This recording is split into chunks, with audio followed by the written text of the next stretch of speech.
We are the talk of Chicago. 1690 WVON.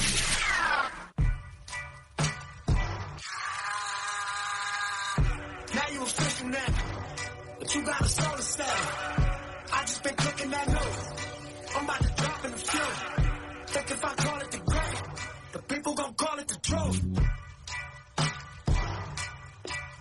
Bismillah ar-Rahman ar-Rahim. Ramadan Mubarak, brothers and sisters. Welcome to another edition of Straight Words on the historic WVON 1690, the talk of Chicago.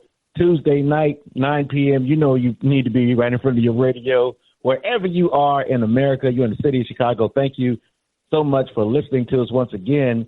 We got our great brothers on the line to give you a great show today. The editor-in-chief of the Final Call newspaper, our great brother, Brother Naba'a Richard Muhammad. Ramadan Mubarak, big brother. Ramadan Kareem, sir. How are you? I'm doing fine, sir. And, of course, our other big brother, he is contributing editor and former editor of the Final Call newspaper, our big brother, James G. Muhammad. Ramadan Mubarak to you, sir. Ramadan and Eid Mubarak, my brothers. We're coming to the end of our sacred month, and glad to hear your voice, man. Missed you last week. Yes, sir. Miss y'all, too. I know I was working on this project, brother. I just finished it yesterday. You're an important man, brother. You're in high demand. Oh, praise be to Allah, brother. Thank y'all for what you do every week. I know you had a great show last week. We got a great lineup. We got some great topics we want to dive into. And y'all can join the conversation tonight, brothers and sisters, wherever you are. 773-591-1690, 773-591-1690. So it's time to get it on Straight Words on WVON. So what we got there, bro? Yeah, what's the lineup? Yeah. Well, you know, we got a few topics that I thought we'd get into in the 9 o'clock hour. One, Biden's still having his trouble with black folks and black voters. And, you know, one of the things that's always interesting to me, the Democrats are about to spend $1 billion just about on the 2024 election. But it looks like the black press ain't getting nothing. So, you know, they going hand in hand to try to get something. Couple other stories that I think are really important. One, you know, the Michigan school shooting, the young white male who killed 4 people, I believe, in the school shooting in Michigan. His parents were sentenced to 10 or 15 years, his mother and father. I was listening to the great Perry Small, WVON host in the midday, and she said that black folk should be on the lookout because she feels that this is going to open the door to the targeting of black parents, which I think is interesting. Yes, sir. Yeah, incident. Yeah, go ahead. Yeah, I was going to say also, as you look at the topics, can we throw in the piece that was in the Final Call newspaper this week also? And we encourage everybody to get a copy of the Final Call every week from our brothers. But this issue was regarding the HBCUs, the historically black colleges and universities, and how, despite the many years of underfunding, we still got to fight for funding on that. Even as you mentioned, we're trying to get the Democratic administration to put some money into the black press. So we're catching it all over the place, brother. So if we could throw that on the table too. Yeah, well, let's start there, brother James. Let's start there. So this is a piece of our sister. Go ahead. No, I was just going to say, last week we had our wonderful sister Anissa on, who is an excellent writer, and she's back again with a great story about how in Tennessee and really all over the country, black colleges are under attack, but Tennessee State in particular, the governor, I guess, disbanded their board, and he's going to appoint his own board, and we know it's in a Republican administration, and not that that makes that much difference in terms of how we're still going to suffer, but he's appointing his people, and ultimately, I guess the word is they're really after that land that Tennessee State sits on. But Tennessee State, as well as these other historically black colleges around the country, are suffering because of the underfunding that they have experienced over so many years, and in the cases into the millions and maybe even billions of dollars. It says, I'm just looking at our story, North Carolina A&T University received $2 billion less than the White College North Carolina State University. And Florida A&M, which is a historically black college, which my daughter graduated from, by the way. All right now. Oh, yes, sir. Yes, she's a rattler. Almost $2 billion less than the University of Florida. So we talk about billions of dollars of underfunding. And then when these colleges' presidents and their boards approach the state for more money, they point to deficiencies in their actions and in their, and whatever they need money for, they don't get it. And so when they go begging for money, the voices in power say, well, you haven't done this, you haven't done that. And that's because they don't get no money. And so it's like a vicious circle that our institutions of higher education, which turns out more black graduates than most of these white colleges around. And so the spiral is going downward. And this is a case that Sister Anissa highlighted, but she threw in a bunch of other universities as well into the piece. Yeah, I'm looking at the story. Go ahead, Brother BJ. No, I'm just going to throw in real quick. Funny you mentioned that because I got a call from a brother today about St. Aug's College in Raleigh, and they got a $7.9 million tax lien of unpaid debts and accreditation risk. And I'm telling you, what's been going on in North Carolina is that some of these colleges sit on some prime real estate right downtown on the edge of downtown, and it's like a land grab. Yeah, so they trying to take our stuff from us, brother.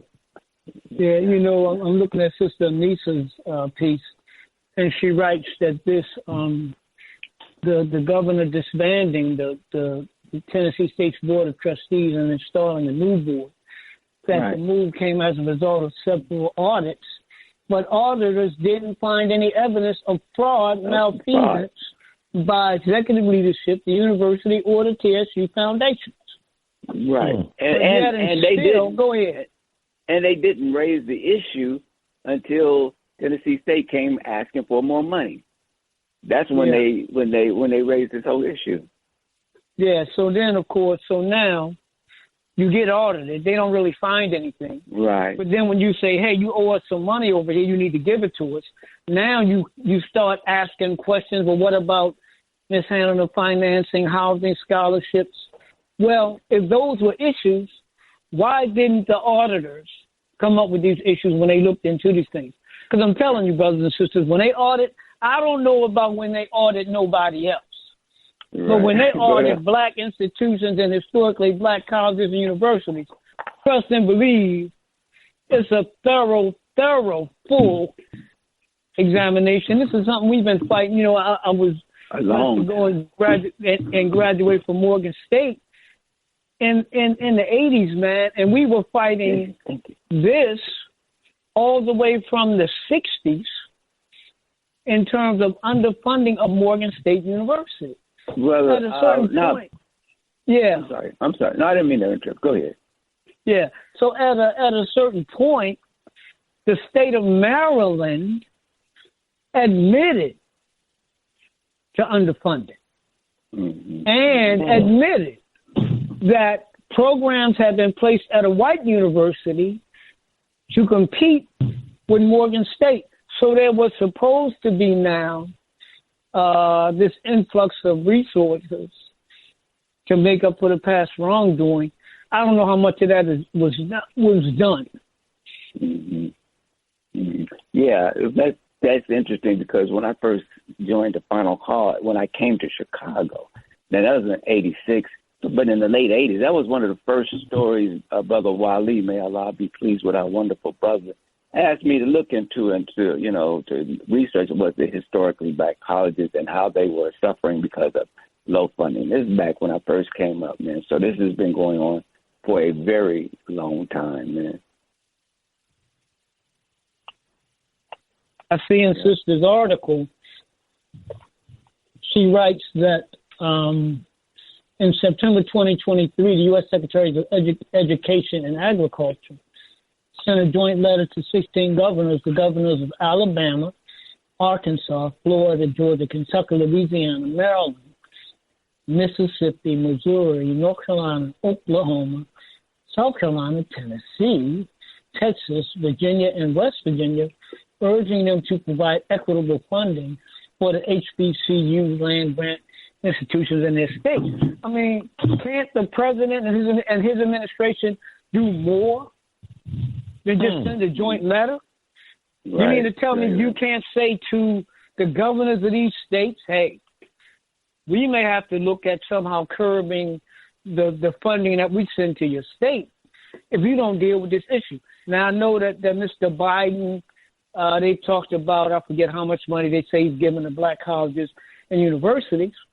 Mm-hmm. But if the schools are being taken over, how is this helping? See, this is what I'm talking about, brothers and sisters. Yeah. Where is the assistance from Mr. Biden, who said he got our back, who said when he won election that black folks saved democracy? Where is what he will do? I mean, even raising this as an important issue from the bully pulpit at the White House, maybe visiting some of these universities, saying, hey, these are treasured institutions. But brothers and sisters, we can't just sit around being happy we got black faces in high places and not demand a damn thing. And another reason, not only the land that it sits on, but they infiltrating too. Like white students are more and more coming to the historically black colleges because the education is good, but it's not as much money that they have to spend to get the education. So not only the land, but in order for their children to get a quality education at a lower price. And so, and to your point too, we got to talk about the black press because it's a similar situation where funding the black, to your point that you mentioned maybe last week or a week or two ago, Brother Naba, I mean, black people put Mr. Biden in office. I mean, absolutely, it was the black women, black people that put him in office. And it is a slap in the face to not respond to the black press in a significant way to fund some of these black papers. It's really disrespectful, and it shows the amount of respect that he has for the black publishers, and he probably feels he doesn't even need them, Yeah, I mean, brother, Brother James, true or not? Yeah. The other thing is now in the middle, check this out, in the middle of all this talk about losing black voters now. Yeah.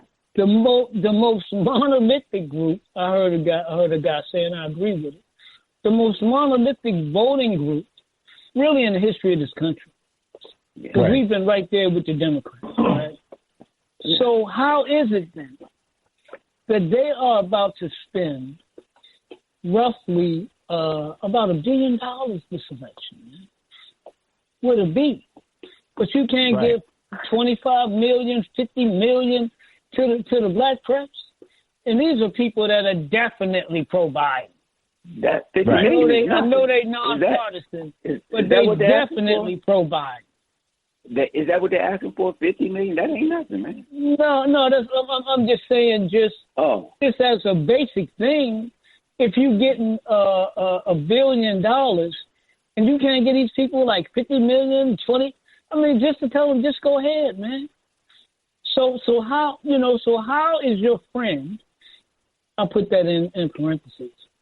How is your friend, Mr. Biden, and the Democrats? But they don't break. I'm sorry, my fault. According to insider intelligence, campaigns will spend $12 billion. That's presidential and others on advertising during this election cycle. $12 billion, which they say is a new record. Okay. But it ain't going to black folk. So here we go again. Mm-hmm. Here we go again. Our good friends. Yeah. So they may say, well, if we don't put Biden in, though, it's going to be even worse with Trump. And Trump ain't going to give us nothing. maybe Biden will give us a little bit when he get in again, even though he ain't giving it to us now. Yeah, well, I tell you, brother, we can keep waiting for a white political messiah if we want to. If we want to. But at the end of the day, I'm saying, and I'm not going to get off these 2 points because I feel that they are very indicative of what we're dealing with. Remember, at a certain point, Mr. Biden had the White House, he had the House, and he had the Senate. But they could not pass the George Floyd Police Reform Act at the federal level. They could not pass the John Lewis Voting Rights Act at the federal level. And now we got black people being deprived of voting and voting rights all across the country because they let Joe Manchin out of West Virginia and Kristen Sinema out of Arizona in the Senate, basically. They let them dominate. Manchin is not even in. He done retired now. And Sinema ain't running again. Right. Sinema ain't running again. You hear me? So they were so concerned. Biden and his crew were so concerned about preserving Joe Manchin that they let him do whatever he wanted to. Hey, brother, Naba'a. See, you're trying to say is that are you saying that Biden ain't like Trump because Trump will go in there and take his belt off and start whipping folks to make them get in line? Brother, if they don't get in line, he'll turn the whole caucus against them. Brother, what kind of president are you if you say that this loyal group of voters back to save democracy, which is much bigger than black folks, literally save them? This is what they said. I'm not saying this. This is what they said. The black vote saved democracy because, brothers and sisters, remember this when you're looking at these presidential elections. It's not the popular vote that counts. No, it's not true. So you can lose the popular vote and still become president if you win the electoral college vote, which is a certain number of votes apportioned to every state.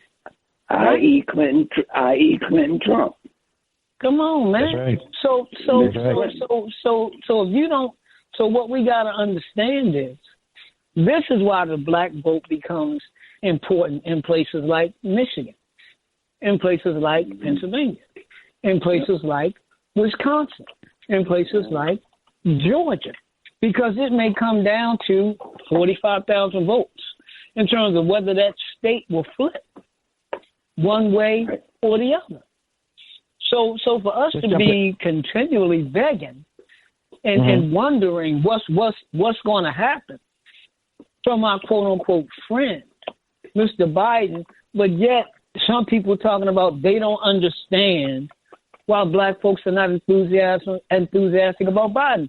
You don't have to be pro-Trump to be not wanting Biden. Stop with the foolishness, man. Don't nobody want Trump. We don't want neither white man over here. So be clear on that. Let's we got a couple people holding on, brother. Yeah. Okay, let's bring in some callers. Let's bring us a caller. 773-591-1690, 773-591-1690. We got Diane and Cliff on the line. Diane, let's go to you first. You're on WVON on Straight Words. Hi. Thank you for taking my call, gentlemen. I'm enjoying the conversation. You know, our people, we got to vote. You know, in Pennsylvania, you know, when we had the mayor election, it was a low turnout. I think it was like 30-something%. We got to get out there and have get our young people to vote. Our young people is not voting. You know, I'm in my 60s, so I'm going to be off the scene soon. But these young people, they need to get out there and vote. The parents or the older people need to let these young people know how it's important to vote because we are going backward. And we don't want to lose what our forefathers, with our parents fought for. You know what I'm saying? So these young people had to get out. In my house, you had to vote. You cannot live in my house and not vote. We all had to go and vote. And also for the Senate and Congress, that's a low turnout. Whenever they vote for the Senate and Congress, that's a low turnout. So we had to get out there and vote. Not only vote, but demand what we want. We're going to have to demand. And I was thinking about an economic boycott. You had to hit these folks in the pocket. Stop. Keep our money in our pocket. They're not doing what they're supposed to do. Stop spending. You know what I'm saying? Like the people come in our neighborhoods, you know, like the foreigner, and they don't give nothing back. But yet every day we buying our food from these people. So I think we should have an economic boycott. Keep our money. Thank you so much, and I'm glad that you mentioned not just the presidential vote, but all these other elections. One of the things that I feel, and I always say this, one of the elections that I think is paid the least attention to, at least in Cook County, Illinois, is who is elected to be judges. We don't know these people. We may get some ads, you may get some campaigning if you have a state Supreme Court judge who needs to be elected or installed. But otherwise, when you go before these judges, brothers and sisters, they can take your property. They can take your freedom. They can destroy your life. We don't talk about that. So I think, sister, you're right. We should vote, but we should vote to have an impact. And I think that's the thing that you're talking about. And you talked about fighting. So if we're not willing to fight and put forth an agenda, we're going to keep getting what we're getting. And young people are disenchanted because they want to see change. Yeah. And I don't think there's anything wrong with that, because the question is, this is what I say to Mr. Biden and the Democrats. The question is not what do black folks have to lose. The question is, how bad do Democrats want to win? Yeah. How bad can America afford to lose? Mm-hmm. Mm-hmm. And if we are that integral to America's future, then you need to figure out how to give us something so that we have a future. Because your country's going down the drain. You know, what she's also saying is, and as we point out on the show all the time, okay, if you're going to vote, well, who are you going to vote for? Satan or the devil? Okay, let's just say, let's just say you got to vote. So if you go to vote, the other part she's saying is you got to get in the street and you got to make a demand. As I think it was Frederick Douglass said, power concedes nothing without a demand. And the minister added, a demand was backed by power. And so right now, as we just highlighted the HBCUs and we're highlighting the black press, they are making a demand, although kind of a weak demand, but there's no power behind it because there's no mobilized black community around an agenda that puts the black press or puts our black colleges on the forefront. Where are black people in the streets hollering about? Of course, it's the violence, it's the police violence. But then again, we got our own violence in our own community by us. So it's kind of like, it's kind of confusing, actually. So I just want to point out that's the other part. We got to have a demand and power behind the demand. And that means unity. Yes, sir. Yeah, we got a runway. Quick, right? We got a runway on the phone line. We got a whole bunch of people waiting to talk to us tonight. Let's go. 773-591-1690. Go ahead, Cliff, Art, Coleman, and Malcolm. Hold on. Right now, we're gonna go to Cliff on Straight Words. Peace, brother. How you doing? Hey, assalamu alaikum, brother. I'll try to be brief. I just want to highlight a few events that took place recently, but there's a reason why I'm bringing them up. So in Connecticut, we won the national title, the men's.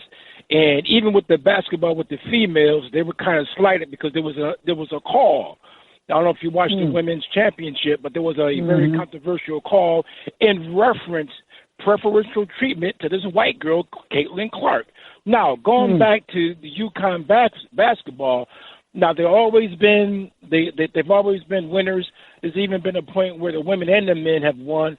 But in Connecticut, there's been one black coach that's been with the men, and that's Oliver. He's the interim coach for the Brooklyn Nets now, but this is a racist state, even in this country, as it promotes white racism. even in their victory with sports.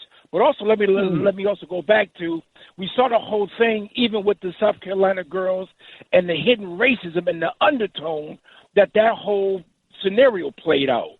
You know, the sister gave recognition when she won and got the trophy. She made recognition to God, and that's what we do as a people. We are a spiritual people, so that's in our DNA.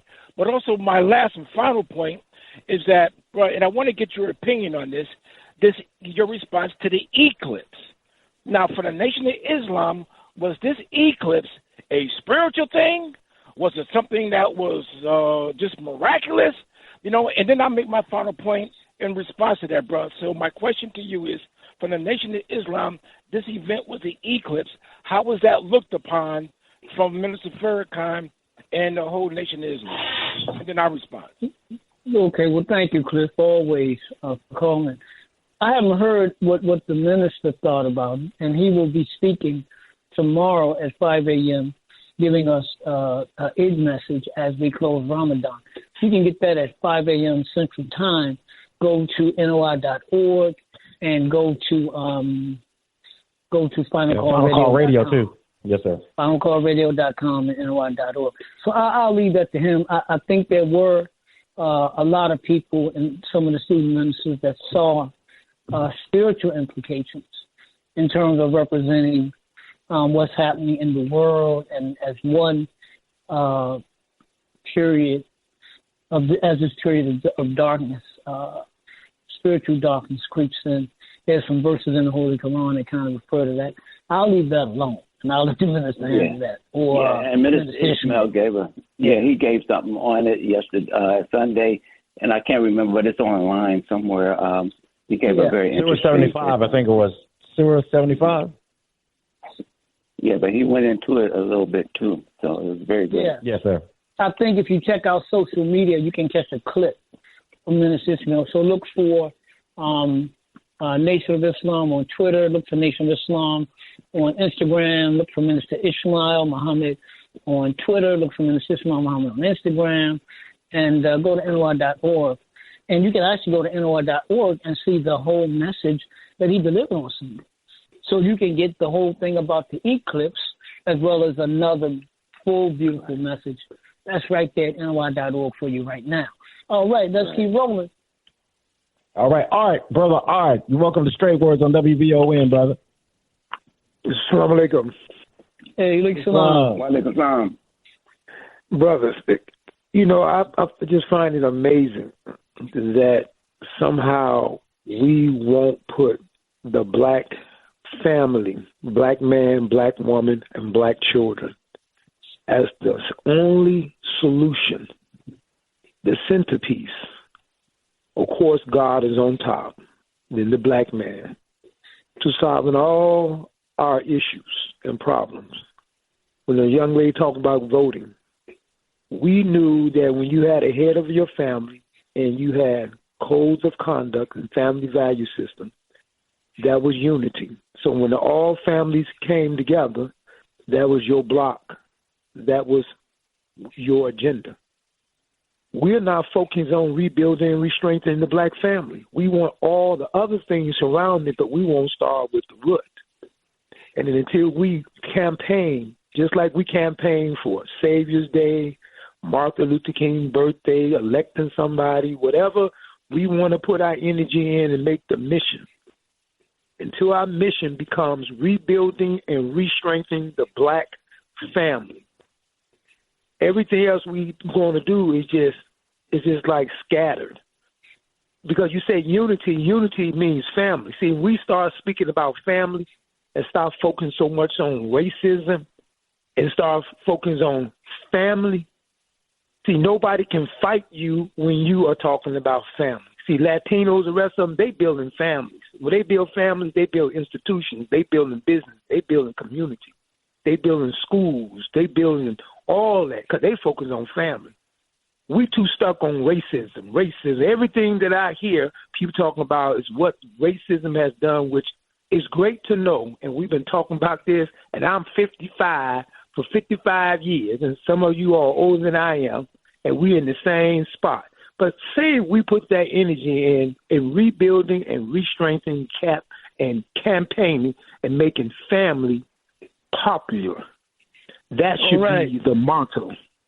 All right. Thank you, Art. Let's go to the next call. All right, Coleman, you're on WVON. Yeah, peace and blessings to you brothers and peace and your blessings. listeners. Yes, thank you so much. So I'm just so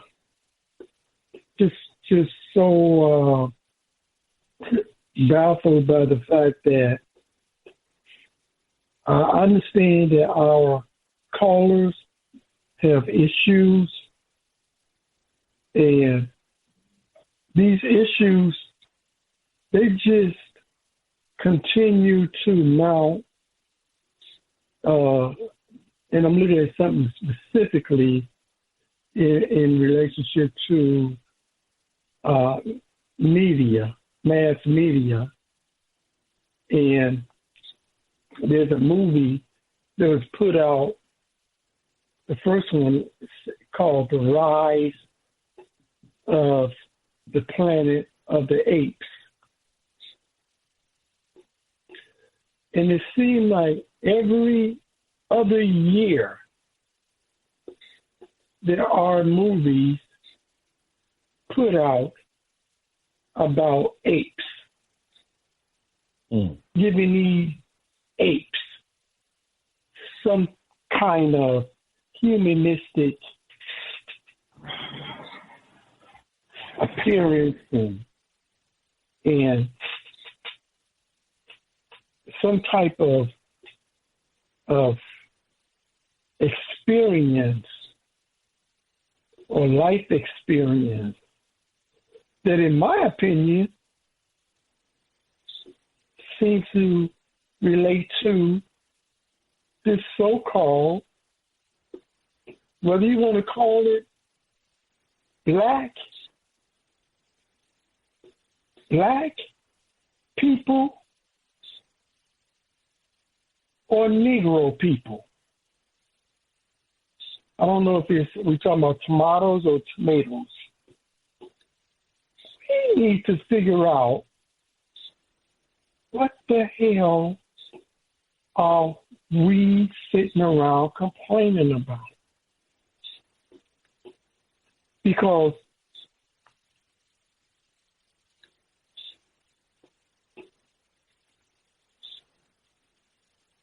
there is no way.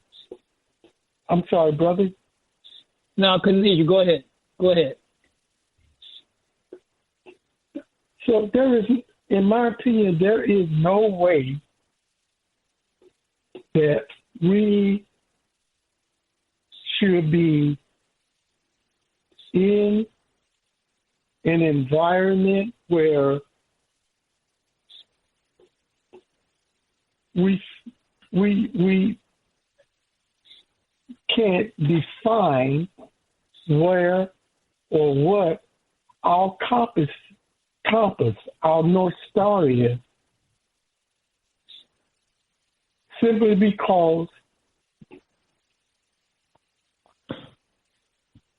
we have had leaders that have defined what our compass is. But for some reason, and when I meet people who seem to have a discrepancy about experiences, particularly young folks, our young people who are not voting, and they ask me questions, and I give them information, like, for example, really quick, Chicago did have an earthquake. And they say, well, I wasn't born then. And I say, okay, you wasn't born then. But you were born into blackness, into a skin color. I was not. Yes, sir. I see. Okay. Your issue. Yeah, Coleman, let's wrap up your points. Let's wrap up your points and we can move on to the next caller. But this is my point. why is it that we allow our children to go into this valley of confusion and not know who they are, why they should teach their children the scriptures? You know, it just seems like we are not dealing with ourselves because we don't have a compass. Yeah, thank you, Brother Coleman, for that insight, man. We're going to answer some of your questions, but we got a lot of folks lined up here, and we want to move on, but we thank you for your support, consistent support, and we'll try to answer some of that in a few minutes. Who else we got on the line? Anybody? All right. We got Brother Malcolm on. Brother Malcolm, welcome to WVON.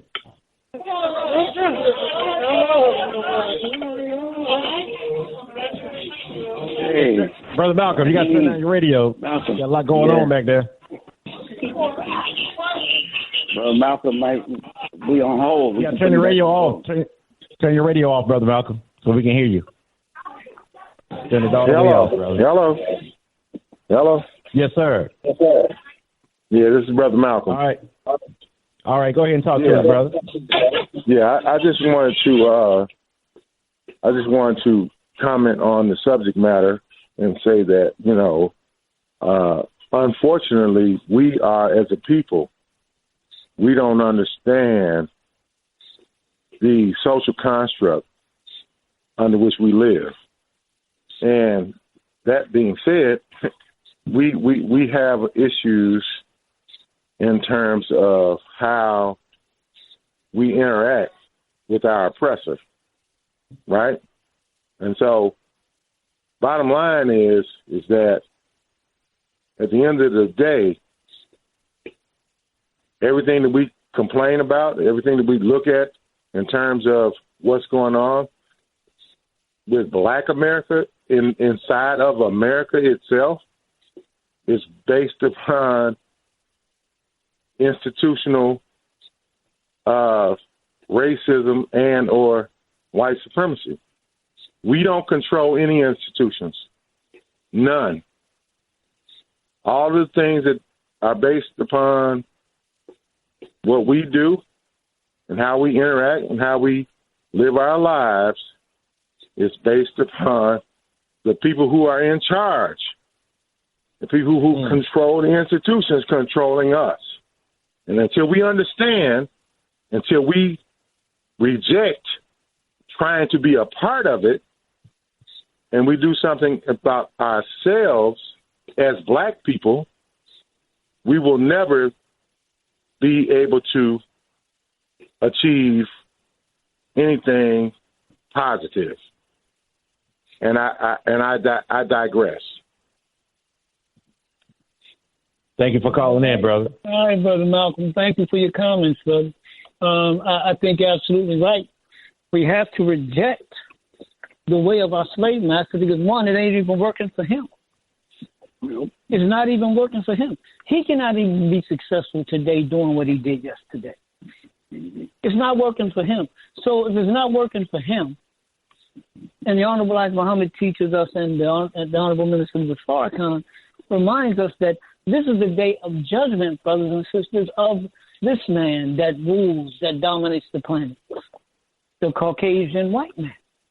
This is the day, and you see them all over the planet being removed. They were kicked at being. Now you got young brothers in Francophone and in Western Africa driving them out. They're unwelcome and unwanted, and we are taught they must be removed from pretty much every part of the planet, starting with being uprooted from being in our minds. So that's one. And I think, brother, to get back to Brother Coleman's point, our children only know, brother, what we teach them, what we show them, what we develop them to be. And that's on the parents, but it's also on a community that develops young people, that invests in young people, that gives young people a sense of pride and a sense of understanding and a sense of struggle. years ago, I was blessed to go to Western Sahara and Algeria. Western Sahara is in North Africa. It was a Spanish colony. As Africa was being decolonized, basically, the Spanish handed it over to the French. So it's often called Africa's last colony, Western Sahara. And they've been fighting for years now, since the 60s, 70s, to be free.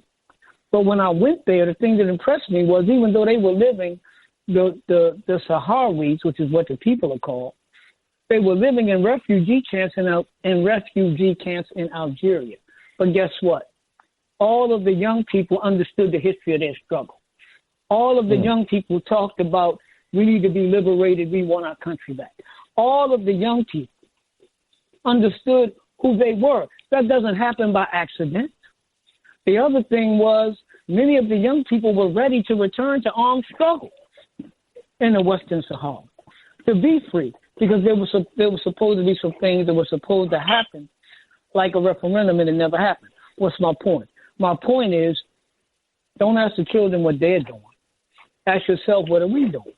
And Art, to get back to your point about family, we deal with that every single day. Every day. But there are obstacles to dealing with family, right? When a man can't get a job, there's implications for family. When a child can't be educated in a neighborhood school, there's an implication for family. When you don't know who you are and you hate yourself, so you don't see yourself as being part of a community, and therefore you can't have a community called code of conduct. Because you don't see yourself as being part of a community. You see your community as being maybe these 3-4 blocks. And the 3-4 blocks down here, that's the enemy. So we definitely have to keep working on that problem. Yeah, and we know that if we know that family is the leading entity that we need to preserve, protect, and defend, do you think the enemy hasn't targeted family? They always have. From the beginning of splitting us up and not letting us have families. Go ahead, brother. Yeah. I was going to say, Honorable Minister Farrakhan called these public schools a killing field. And even today, as you look around the country, they want to even kill the minds of our children even more, because they want to take even the limited so-called black history that is in the school. They want to take it out of the school. So our babies literally are at the hands of the enemy 8 hours, 7 hours a day, every day. And to the point to brother about the family, as you mentioned, there is a plan for destruction of the black family, which has been in place for quite a while, starting with the school system, coming up with the whole piece about the welfare mother. You couldn't have a man in your home at a certain point in order to get welfare. So the man had to be absent, and get to the point of the images that we see on TV today, and I'm sure we'll get into that a little bit later. Most of it is geared toward a dysfunctional, geared toward dysfunctional family units, particularly dysfunctional black family units. So when we're watching that kind of thing on TV, many of our children act that out, and it's been happening not only now. It happened when I was a young boy. So there's a systemic plan and a systematic plan to destroy the black family, and it starts with destroying the black man so that the Caucasian man can get at the black woman. And she is the nurturer of the nation. So if she's at the hand of the enemy, then the nation is also at the hand of the enemy as well. That's right. So, brothers and sisters, we got about 6 minutes for the top of the hour. We got Rebecca on the line. But real quick, let's let everybody, Brother Naba'a, know our guest. We got a powerful piece coming up at 10 o'clock tonight. We don't want y'all to go nowhere. We absolutely do. We absolutely do. We're going to have Brother Paman Rami, who is a professor at Loyola University. He's also an international film producer. He's been on the board of the Illinois Arts Council. He's been with the DuSable Museum of African American Art. He's actually both performed in movies and TV. and he has casted movies on TV. So he was also, I want to get to the thing I want to get to here. He was also in 2023, he was inducted into the inaugural Chicago Black Arts Hall of Fame. Let's go to the sister on the line and try to get her in about 3 minutes, and we can move on. Let's go. All right, Sister Rebecca, go ahead. You're on Straight Words on WVON. Let me be quick. I reject that we cannot take control over our families. Men need to step up and help their sisters with their children. There's not a lot of white men in our homes that we're having babies by. We're having babies by our brothers. So our brothers must step up and help us with the children. And as far as the education goes, I started learning how to read before I ever went to school. And that gave me the head up. And all of us can do the same thing. And I believe in homeschooling, too. So if you can't homeschool, get someone else to homeschool for you. So if I'm homeschooling, bring your child to my house, and then we homeschool. But you can go in your community, on your blocks, and do that. As far as the lady who called up in and said, boycott the food and buying things that we want to buy. Right now we have got a straight line to China, Taiwan, to get all this stuff wholesale now. You can get it on TikTok, all the kind of stuff we want. If you were to go into your own block and decide on who's going to be selling the chicken this week, we can buy a ton of chicken, and all of us split it up, and we get it all wholesale, toilet paper, everything else, any product that we're talking about, because that's what Walmart actually did, is they are getting all this stuff from China and Taiwan and all these other cheap places and then selling it to us. Well, guess what? We've got the door open for us to do it for ourselves. We just got to do it. We've got to put forth the action and do it. And just because you are no longer with that woman sexually does not mean that you are not responsible for that child. So you go back and you help her. She go to work in the daytime, you go to work at night. You keep them in the day, she keeps them at night. Whatever way y'all switch y'all schedules up. Whether you're married or you're not married, you got to step up and do your job. Amen. Everybody. Amen. Amen. Amen. Thank you, guys. Everyone have a wonderful night. You too. Thank you, sister, for calling, and you did that real good, Sister Rebecca. I see you working. I was trying to see it as fast as I could. I knew you did. Only had a short amount of time. You did it, and it made a lot of sense, sister. So hey, you did that. Brothers and sisters, we really do. I mean, we as men, look, y'all. You cannot abandon your children because you didn't make it with the mother. You can't. Well, you don't know, the courts. Yeah, man, the court system is against you. Sometimes the woman is against you. But at the end of the day, man, you have to fight to be in the lives of your children, maybe the man you wish you had in your life if you didn't have a father like me. But being committed, being willing to sacrifice. See, that's the thing we really got to understand, brothers and sisters. This is not just easy come, easy go. It takes work and it takes sacrifice, and sister's absolutely right. More and more black people are homeschooling. More and more black people are coming together to give their children a proper education. We got that going at Muhammad University and affiliated schools around the country. So I don't ever want us to seem like we're not doing things. We certainly are. We need to keep on working hard. Don't let nothing stop you. Don't let nothing discourage you. Because this is the day of our success. If we will do that, that depends on us, our unity, and God himself. And I'm not talking about the white Jesus. Brother BJ, take us out of here in 1 minute, man. Right, we're talking about unity, brother. Let's unify tonight on that Cash App, brothers and sisters. Help out Straight Words, stay on the air. We almost at a year. Coming up in a couple of weeks, it'll be our 1 year anniversary right here on WVON. And it's all because of you. You help us with your dimes, nickels, quarters, dollar bills, $20 bills. We thank you so much. So $ Straight Words on Cash App, $ Straight Words on Cash App. You can make a donation tonight right now. And also on Zelle, 312-480-9775. That's 312-480-9775. And on PayPal, it's straightwords, 4 @gmail.com. You're listening to Straight Words on WVON, the Talk of Chicago. We'll be back with another powerful hour. Don't you go nowhere. WVON 1690.